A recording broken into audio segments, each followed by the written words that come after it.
کی شان شوکتوں سے الگ،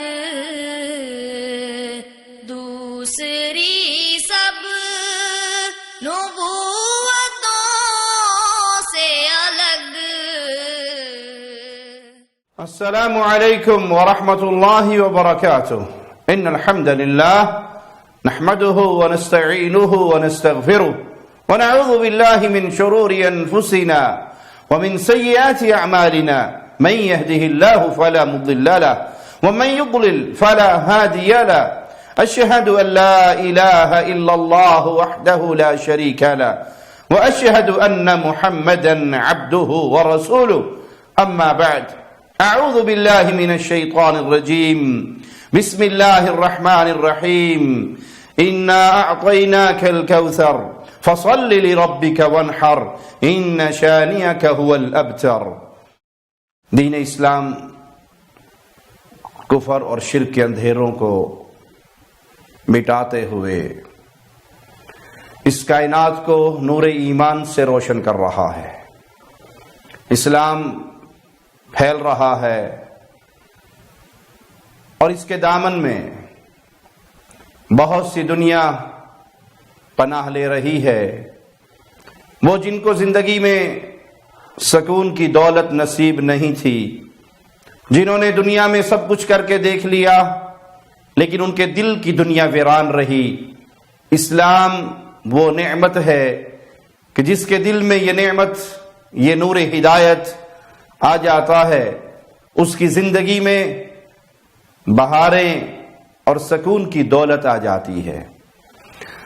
جب اسلام پھیلتا ہے، پھلتا ہے، پھولتا ہے تو دشمنان اسلام کو تکلیف ہوتی ہے۔ دشمنان اسلام غیظ و غضب کی آگ میں جلتے ہیں اور اسلام کو مٹانے کے لیے مختلف ہتھ کنڈے استعمال کرتے ہیں۔ ان کی ان حرکتوں سے، اسلام کو دبانے کی کوششوں سے اسلام اتنا ہی ابھرتا ہے، اسلام اتنا ہی پھیلتا ہے۔ یہ اپنی نامراد ناکام کوششیں کر کے خود ذلت کی دلدل میں گر جاتے ہیں۔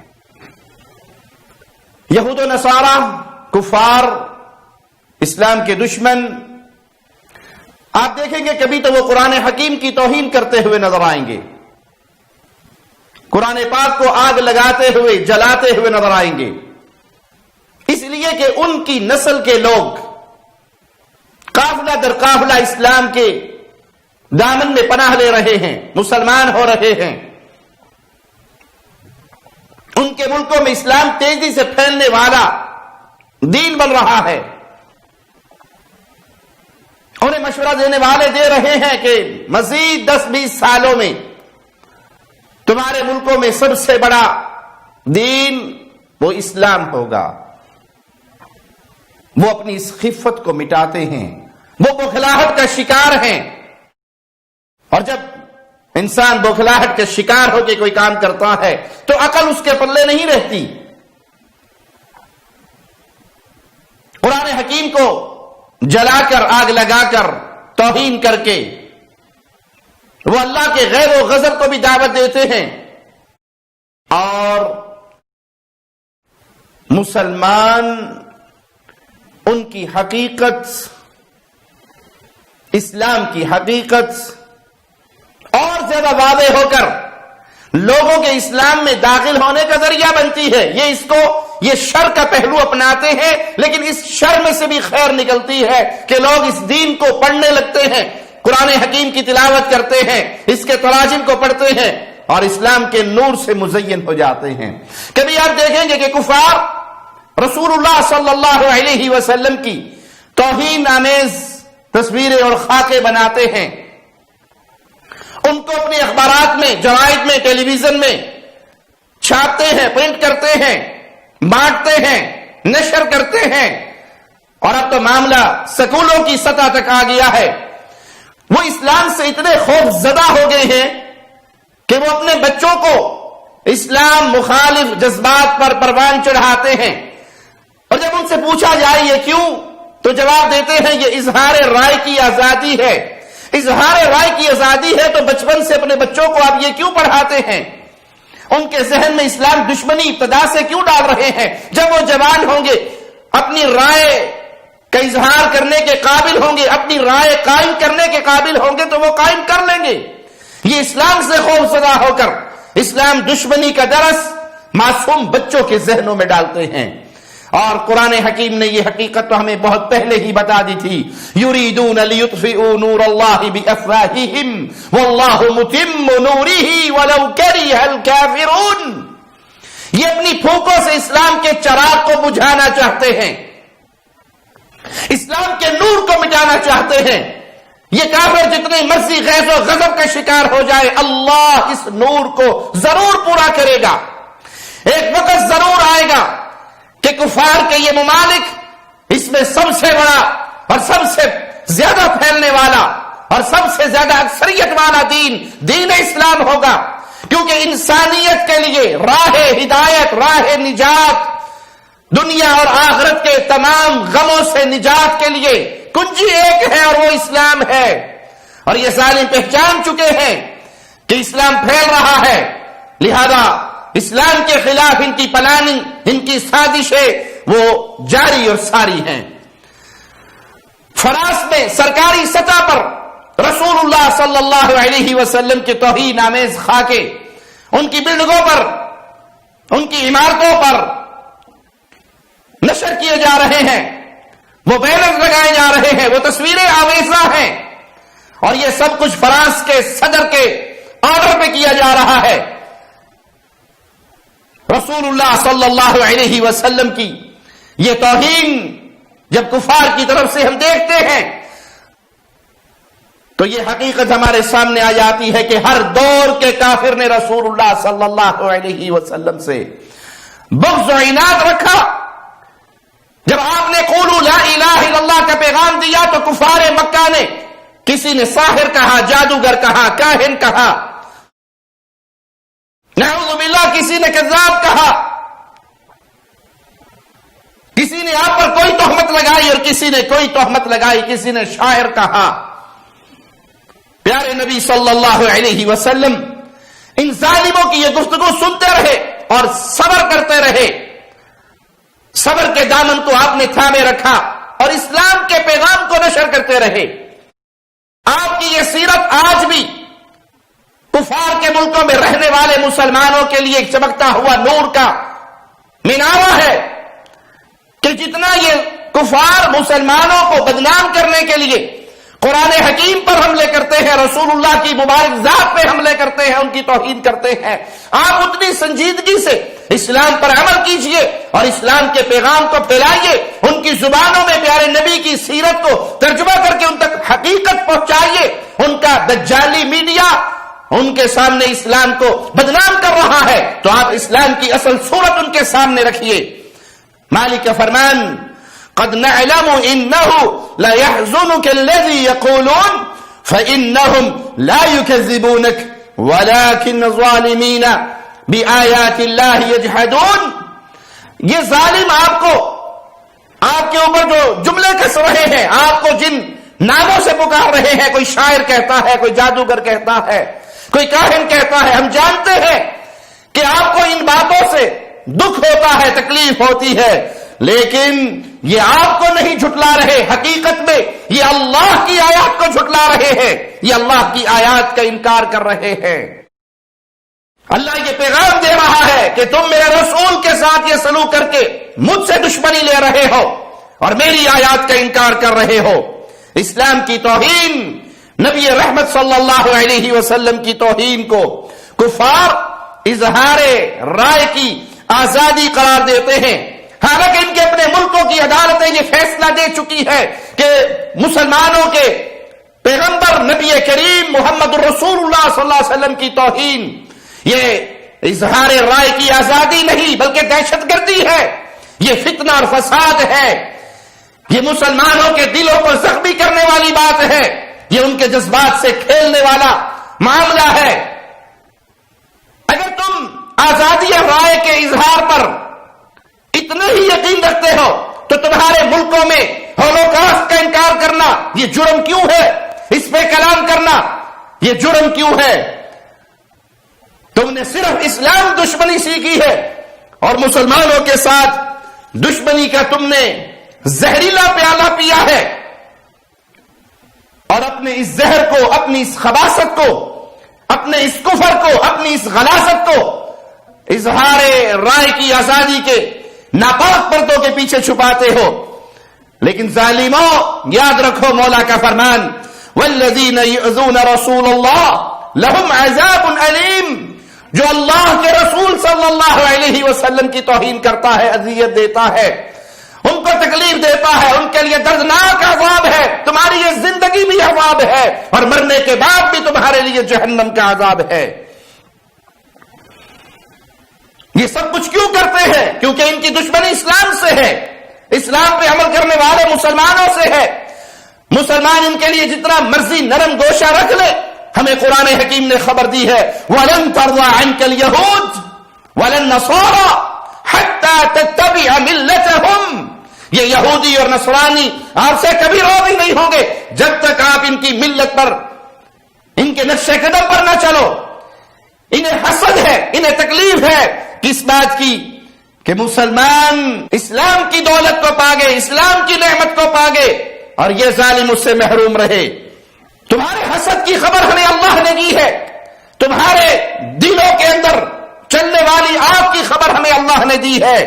وَدَّ كَثِيرٌ مِّنْ أَهْلِ الْكِتَابِ لَوْ يَرُدُّونَكُمْ مِّن بَعْدِ إِيمَانِكُمْ كُفَّارًا حَسَدًا مِّنْ عِندِ أَنفُسِهِمْ، اہل کتاب یہود و نصارہ یہ چاہتے ہیں کہ اے مسلمانوں تم مرتد ہو جاؤ، دوبارہ پھر جاؤ اپنے دین سے، اسلام کو چھوڑ کے بت پرستی کی طرف چلے جاؤ۔ من بعد ایمانکم کفارا، یہ ایمان کے بعد تمہیں دوبارہ کافر ہوتا دیکھنا چاہتے ہیں۔ کیوں؟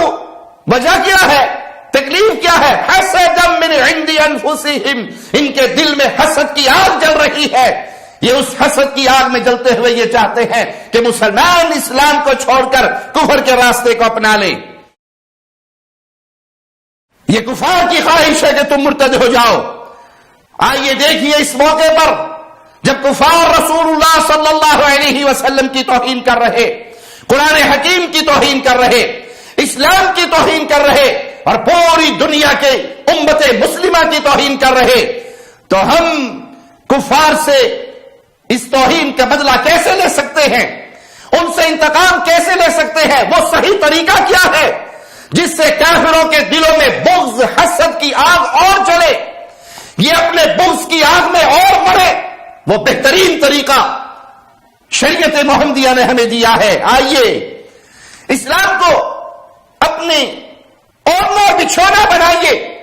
یہ کفار ہے، یہ مشرکین ہے، تو آپ اس کے مقابلے پہ عقیدہ توحید کو اتنی سختی سے اپنائیے، عقیدہ توحید پر عمل کیجئے۔ کفار کو تکلیف ہے کہ آپ اسلام پر عمل کیوں کرتے ہیں؟ کفار کو تکلیف ہے کہ آپ اسلام پہ عمل کیوں کرتے ہیں؟ آپ اتنی ہی شدت اور سختی سے اللہ اور اس کے رسول کی فرمانبرداری کیجئے۔ انہیں پردے سے آگ لگتی ہے، ہر بیٹی کو پردہ کروائیے، اپنی بیویوں کو پردہ کروائیے، اپنی بہنوں کو پردہ کروائے۔ کوئی مسلمان عورت بغیر نقاب کے، بغیر حجاب کے باہر نہ نکلے تاکہ ان کے غیظ و غضب میں اور اضافہ ہو۔ ان کو تکلیف ہے مسلمانوں سے، ان کو اوریجنل مسلمانوں سے تکلیف ہے، جذباتی مسلمانوں سے تکلیف نہیں۔ تو حقیقی مسلمان بنیے، کتاب و سنت کو اپنا اوڑھنا بچھونا بنائیے، اس کے مطابق اپنے بچوں کی تربیت کریں، اپنی عورتوں کی تربیت کریں، اپنے گھر کا رنگ اسلامی بنائیں۔ یہ اصل انتقام ہے ان کفار سے۔ ان کی آگ میں، ان کے غیظ میں، غضب میں، ان کے بغض اور عداوت میں اتنا ہی اضافہ ہوگا جتنے آپ اصلی مسلمان بنیں گے۔ نبی کریم صلی اللہ علیہ وسلم کا دفاع اور آپ سے محبت، اس جذبات کو 24 گھنٹے اپنے دل میں تازہ رکھیں۔ دنیا کے ہر بندے کی بات کو ٹھکرا دے، محمد رسول اللہ صلی اللہ علیہ وسلم کی کسی حدیث کا انکار نہ کریں۔ یہ نہ ہو کہ صرف جذباتیت کی بنیاد پہ ہمیں رسول اللہ صلی اللہ علیہ وسلم کی محبت ریئیکشن کی صورت میں ہمیں یاد آئے کہ انہوں نے ہمارے نبی کی توہین کی، اب ہم مقابلے پر نکلے؟ نہیں، ہر وقت اپنے دل میں مصطفیٰ کی محبت، پیارے نبی کا پیار، اس کو جگا کر رکھے، جذباتیت کی بنیاد پہ نہیں کہ 2-4 دن کے لیے آپ کو رسول اللہ صلی اللہ علیہ وسلم کا پیار یاد آئے اور پھر جب معاملات ٹھنڈے ہو جائیں واپس اپنی زندگیوں پہ لوٹ جائیں۔ وہ ہمارے ایک ساتھی نے ہمیں واقعہ سنایا، جب ایک تحریک چلی نظام مصطفیٰ کے نفاذ کے لیے تو ایک جلوس نکل رہا، اور جلوس کی قیادت ایک شرابی نے سنبھال لی، اور ایک چوراہے پہ کھڑے ہو کے اس نے تقریر شروع کر دی اور کہنے لگا کربلا میں محمد حسین نے گردن کٹوا دی تھی، ہم مصطفیٰ کے لیے یہاں سارے گردنیں کٹوا دیں گے۔ اس مسکین کو سیدنا حسین رضی اللہ عنہ وارضاہ کا نام نہیں آتا، اس کو پتہ نہیں کہ اسلام نے اس نشے کو حرام کیا ہے، وہ اسلام کو جانتا نہیں، صرف جذباتیت میں تحریک کے طور پہ اس اسلام کے لیے وہ کھڑا ہو گیا۔ حقیقی زندگی اس کی اسلام سے خالی ہے، تو کفار رسول اللہ صلی اللہ علیہ وسلم کی توہین کرے تو اس موقع میں صرف اسلام یاد نہیں آنا چاہیے، بلکہ مصطفیٰ کا پیار، آقا علیہ السلام کی محبت، آپ کے نقش قدم پہ چلنا، یہ ہماری زندگیوں کا مقصد ہو۔ ہم ایک ایک قدم میں محمدی بنے، ان کو ایک محمد صلی اللہ علیہ وسلم سے تکلیف ہے، پوری کائنات کے مسلمان محمدیت کے رنگ میں رنگ جائیں۔ جب کفار یہ دیکھیں گے ان کے غیظ و غضب میں اور اضافہ ہوگا، وہ اپنے غصے کی آگ میں اور جلیں گے۔ یہ اصل انتقام ہے، ان گستاخوں سے لینے کا طریقہ ہے جنہوں نے میرے آقا کی گستاخی کی، میرے نبی کی گستاخی تو ایک کتا بھی برداشت نہیں کر سکا۔ تاریخ میں یہ واقعہ موجود ہے، ایک عیسائی راہب رسول اللہ صلی اللہ علیہ وسلم کی توہین کرتا ہے، کتا اچھل کے اسے پکڑتا ہے، کاٹتا ہے اور جھنجھوڑتا ہے، لوگ اسے چھڑا دیتے ہیں۔ کوئی کہنے والا کہتا ہے تو نے محمد رسول اللہ صلی اللہ علیہ وسلم کی توہین کی، اس لیے اس کتے نے تجھ پہ حملہ کیا۔ وہ کہا نہیں، میں ہاتھ کے اشارے کر رہا تھا، یہ کتا سمجھا شاید میں اس پہ حملہ کرنے لگا ہوں، اس لیے اس نے مجھ پہ اٹیک کیا۔ اس نے پھر میرے پیارے آقا کی توہین والے جملے کہے، کتے نے رسی توڑوائی اور اس کو گلے سے پکڑا اور اس وقت تک جھنجھوڑتا رہا جب تک وہ ہلاک نہیں ہو گیا۔ میرے نبی کے دفاع میں عورتیں، بچے، میرے نبی کے دفاع میں پیارے نبی کے سارے صحابہ، پوری امت قربان ہونے کے لیے تیار ہے۔ یہ دفاع مصطفیٰ کا معاملہ ہے، کوئی چھوٹا ماجرا نہیں۔ لیکن اے پیارے بھائی، اصل دفاع مصطفیٰ یہ ہے کہ نبی کی حدیث کا دفاع اپنے گھر میں کرو، اپنے کاروبار پہ کرو، اپنے جسم پہ کرو، زندگی کے ایک ایک لمحے میں رسول اللہ صلی اللہ علیہ وسلم کے نظام کو نافذ کرو۔ بعض لوگ بے علمی میں، جذبات میں آ کے ایک بہت بڑی غلطی کرتے ہیں، خاص طور پہ ایسے موقعوں پہ جب اللہ کے نبی کی توہین کا کوئی ماجرا ہو، کافر ایک خاکہ بنا دیتا ہے یا قرآن حکیم کی توہین کا ایک کلپ بنا دیتا ہے، تصویر بنا دیتا ہے، سوشل میڈیا پہ ہر آدمی پھر اس کے اوپر لکھتا ہے لعنت کر کے شیئر کریں۔ بھائی، اس کافر نے، اس نصرانی نے، اس یہودی نے، اس مشرک نے اسلام کی توہین کے لیے یہ تصویر بنائی تاکہ یہ پوری دنیا میں پھیلے، اور آپ اس کو ہر مسلمان لعنت کر کے شیئر کرو، لعنت کر کے شیئر کرو، لعنت بھیج کے شیئر کرو۔ اتنا شیئر وہ نہیں کر سکا جتنا آپ نے کیا۔ آپ نے تو ان کافروں کا مقصد پورا کیا۔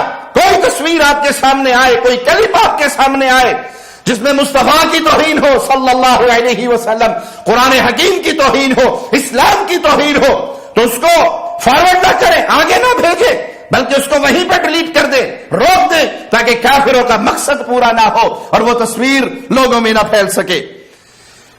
اس موقع پر آپ دیکھیں گے وہ ظالم جو وحدت ادیان کے لمبردار ہیں، ان کے منہ میں لولی پاپ ہے اور وہ خاموش بیٹھے ہیں، جو عیسائیوں کے کرسمس پر کیک کاٹتے ہیں، ان کے گرجا گھروں کا طواف کرتے ہیں، اور آج اس توہین پر ان کی زبان سے ایک جملہ نہیں نکلتا۔ کیوں؟ اس لیے کہ ان کے مفادات پر چوٹ پڑتی ہے۔ اگر یہ حرکت مسلمان عوام میں سے بھی کوئی شخص کر دیتا جو اسلام میں حرام ہے، یعنی رسول اللہ صلی اللہ علیہ وسلم کی توہین ہو، تو کوئی بدلہ لیتے ہوئے عیسیٰ علیہ السلام کی توہین نہیں کر سکتا۔ کہیں قرآن کی توہین ہو تو وہی سلوک آسمانی کتاب انجیل کے ساتھ نہیں ہو سکتا۔ اگرچہ عیسیٰ علیہ السلام کی نبوت کا دور گزر گیا، ان کی شریعت کا دور گزر گیا، اب ان کی شریعت پہ عمل نہیں ہوگا، اب ان کے احکامات پہ عمل نہیں ہوگا، ان کی کتاب تبدیل شدہ ہو چکی، لیکن ان پر ایمان لانا، ان کا ادب کرنا، ان کا احترام کرنا اہل ایمان پر ویسے ہی واجب ہے، ویسے ہی لازم ہے جیسے رسول اللہ صلی اللہ علیہ وسلم کی عزت کرنا، کیونکہ پیارے نبی نے ہمیں انبیاء کے درمیان ایک دوسرے کو بڑھانا اور گھٹانا بانداز توہین انبیاء اس سے منع کیا ہے کہ ایک نبی کی شان کو بڑھاؤ اور دوسرے کی توہین کرتے ہوئے گھٹاؤ، یہ معاملہ جائز نہیں ہے، پیارے رسول صلی اللہ علیہ وسلم نے اس سے منع کیا۔ اور آخری بات، ایک دکاندار آپ کے باپ کا دشمن ہے، آپ کے باپ کو گالی دیتا ہے، آپ کی قوم کو گالی دیتا ہے، آپ کی نسل کو گالی دیتا ہے، اور آپ اس کی دکان پر کبھی نہیں جائیں گے، اس سے تجارتی بائیکاٹ کریں گے، نہ اس کو سودا بیچیں گے، نہ اس سے سودا خریدیں گے، کیونکہ وہ آپ کا دشمن ہے، آپ کے باپ کا دشمن ہے۔ اے مسلمانوں، محمد کریم صلی اللہ علیہ وسلم وہ عظیم ہستی ہے جن سے محبت باپ سے بڑھ کر، ماں سے بڑھ کر، برادری سے بڑھ کر، قوم سے بڑھ کر، بیوی بچوں سے بڑھ کر، حتیٰ کہ اپنی جان سے بڑھ کر کی جاتی ہے۔ عمر رضی اللہ عنہ نے یہی تو کہا تھا، میں کائنات میں ہر چیز سے بڑھ کر آپ سے پیار کرتا ہوں سوائے اپنی جان کے۔ آپ نے کہا عمر تیرا ایمان پورا نہیں ہوا۔ عمر کہنے لگے اب مجھے آپ میری جان سے زیادہ پیارے ہیں۔ کہا الآن یا عمر، عمر اب بات بنی ہے، اب ایمان پورا ہوا ہے۔ تو جب اپنی قوم قبیلے کے دشمن سے آپ سامان نہیں خریدتے، جن ظالموں نے پیارے نبی صلی اللہ علیہ وسلم کی توہین کی، آپ کی گستاخی کی، آپ کی اہانت والے خاکے نشر کیے، اور کچھ نہیں، کم از کم ایمان کا آخری مقام یہ ہے کہ دل سے ان کے ساتھ نفرت کرے، ان کا معاشی تجارتی بائیکاٹ کرے، ان کا سامان خریدنے سے انکار کرے، اس کے بدلے میں دوسرے ملکوں کا خرید لے۔ ایسے کفار ملکوں سے بھی لے سکتے ہیں جن کی اسلام دشمنی نہیں ہے، وہ ہے نان مسلم لیکن مسلمانوں کے دشمن نہیں، کم از کم اس ملک کا بائیکاٹ کرے، اس کی ہر پروڈکٹ کا بائیکاٹ کرے، تمام مصنوعات کا بائیکاٹ کرے جو ملک آپ کے نبی کا دشمن اور ان کی علی اعلان توہین کرتا ہے۔ آئیے علماء سے اس مسئلے پر فتویٰ لیتے ہیں۔ علامہ صالح الحیدان حفظہ اللہ وہ فرماتے ہیں، ومع ذلك فإنه لا يحل للناس أن يحملوا جناية قوم، اگر کفار اپنے پیارے نبی صلی اللہ علیہ وسلم کی توہین کریں تو مسلمانوں کو کیا کرنا چاہیے؟ جب یہ سوال ہوا ان سے تو انہوں نے کہا سفارت خانوں پہ حملے کرنا، مظاہرات کرنا، مسلمان ملکوں میں فتنہ و فساد پھیلانا یہ درست نہیں ہے، لیکن ہاں ان کا معاشی تجارتی بائیکاٹ کرنا چاہیے، کیونکہ آج کے دور میں آگ کی جنگ، اسلحے کی جنگ سے زیادہ شدید جنگ، زیادہ اثر والی جنگ وہ تجارتی جنگ ہے۔ تو ان کے سامان خریدنے سے انکار کرے، بائیکاٹ کرے، اور یہ مادہ پرست کفار جب ان کو تکلیف پہنچے گی تجارت کے حوالے سے، مال کے حوالے سے، یہ گھٹنے ٹیکیں گے، اور مسلمانوں نے بارہا اس کا تجربہ بھی کیا ہے۔ علامہ عبد الرحمن بن ناصر البراق حفظہ اللہ فرماتے ہیں، الرسول صلی اللہ علیہ وسلم یجب احترامه، کہ رسول اللہ صلی اللہ علیہ وسلم کا احترام، عزت و تکریم واجب ہے، کیونکہ یہ مولا کا ارشاد ہے لِتُؤْمِنُوا بِاللَّهِ وَرَسُولِهِ وَتُعَزِّرُوهُ وَتُوَقِّرُوهُ، تم اللہ اور اس کے رسول پر ایمان لاؤ اور اس کی مدد کرو، اس کا ادب کرو۔ رسول اللہ پر ایمان لانا، ان کا ادب کرنا، ان کی عزت کرنا، ان کا دفاع کرنا، یہ اہل ایمان پر واجب ہے۔ کفار اللہ اور اس کے رسول کے دشمن ہیں تو ان کا بغض دل میں رہے، لیکن انہیں اسلام کی دعوت بھی دے، اسلام کا پیغام بھی ان تک پہنچائے۔ اگر کفار نبی کریم کی توہین کرے تو پھر وہ واجب ہے مسلمانوں پر کہ وہ رسول اللہ صلی اللہ علیہ وسلم کا دفاع کرے، کفار کی اس حرکت کا جواب دے، اپنے تمام تر اختیارات کو استعمال میں لائیں۔ کفار کی بہت بری حرکت جو ان کے دلوں میں رسول اللہ کے چھپے ہوئے بغض کو ظاہر بھی کرتی ہے، وہ گستاخانہ خاکے بنانا، انہیں نشر کرنا، تو ہم پر واجب ہے کہ ہم ان کفار کے خلاف ہر وہ قدم اٹھائیں جس سے یہ اپنی اس خباثت سے باز آ جائے. اور آج کے دور میں اقتصادی بائیکاٹ کے بہت قوی اثرات ہوتے ہیں. فرانس کا اپنی عمارتوں پر رسول اللہ صلی اللہ علیہ وسلم کے توہین والے خاکے آویزہ کرنا مسلمانوں سے جنگ کرنے کے مترادف ہے. تو کم از کم ہر مسلمان کو شدت سے اس کا بائیکاٹ کرنا چاہیے. علامہ صالح الفوزان حافظہ اللہ، ان سے جب یہ سوال ہوا کہ آج کفار مسلمانوں کے پیارے نبی صلی اللہ علیہ وسلم کی توہین کر رہے ہیں. يا اخوان هذا ما هو بجديد، عهد النبي صلى الله عليه وسلم يقولون ساحر كذاب كاهن. تو انہوں نے کہا کہ یہ کوئی نئی بات نہیں. کفار مکہ نے بھی اللہ کے نبی صلی اللہ علیہ وسلم کی توہین کی. انہوں نے ساحر کہا، جادوگر کہا، کاہن کہا، شاعر کہا. تو اللہ نے صبر کا حکم دیا. اس بنیاد پر بڑی پیاری نصیحت ہے علامہ فوزان حافظہ اللہ کی. اس بنیاد پر اپنے ملکوں کے اندر مظاہرے کرنا، اپنی فوج اور اپنی پولیس سے ٹکرانا، ان میں قتل و غارت کا بازار گرم کرنا، یا بلڈنگوں کو آگ لگانا، یا سفارت خانوں کو آگ لگانا جس سے فتنہ فساد کی آگ کو ہوا لگے، یہ درست نہیں ہے. اور اس میں اسلام کی توہین بھی ہے کہ کفار کو موقع ملے گا اور وہ کہیں گے دیکھو مسلمانوں کا کیا حال ہے. یا وہ کفار جو مسلمان حکومتوں سے امن و امان کے معاہدے کر کے مسلمان ملکوں میں رہ رہے ہیں، ان کو قتل کرنا، نہتوں کو قتل کرنا، یہ درست نہیں ہے. جو درست کام ہے وہ یہ کہ آپ اسلام سے جڑے، اللہ کی توحید کو اپنائیں، رسول اللہ کی محبت کو اپنائیں. اور یہ جرم جو ظالموں نے کیا ہے یہ بہت بڑا جرم ہے. اس جرم پر مسلمان خاموش نہیں رہ سکتے. اسلام کے ساتھ تمسک کیجئے. جتنا قوت کے ساتھ آپ اسلام کو اپنے سینے سے لگائیں گے، اسلام کو اپنے جسم پر، اپنے گھر پر، اپنے کاروبار پر نافذ کریں گے، اتنا ہی کفار کے دلوں میں بغض کی آگ کو آپ اور انتقامی شکل میں ان سے انتقام لے سکیں گے. اللہ سے دعا ہے اللہ ہمیں پیارے رسول صلی اللہ علیہ وسلم کی محبت عطا فرمائے، دین پہ قائم رکھے، ایمان پہ قائم رکھے، مصطفیٰ کے پیار پہ قائم رکھے. ہمارے لہو کا ایک ایک قطرہ پیارے نبی صلی اللہ علیہ وسلم کے دفاع کے لیے اللہ قبول فرمائے اور شہادت کی موت دے کے ہمیں جنت الفردوس کا مہمان بنائے.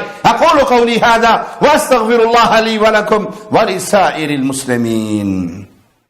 شب گریزاں ہوگی آخر جلوائے خورشید سے، یہ چمن معمور ہوگا نغمائے توحید سے.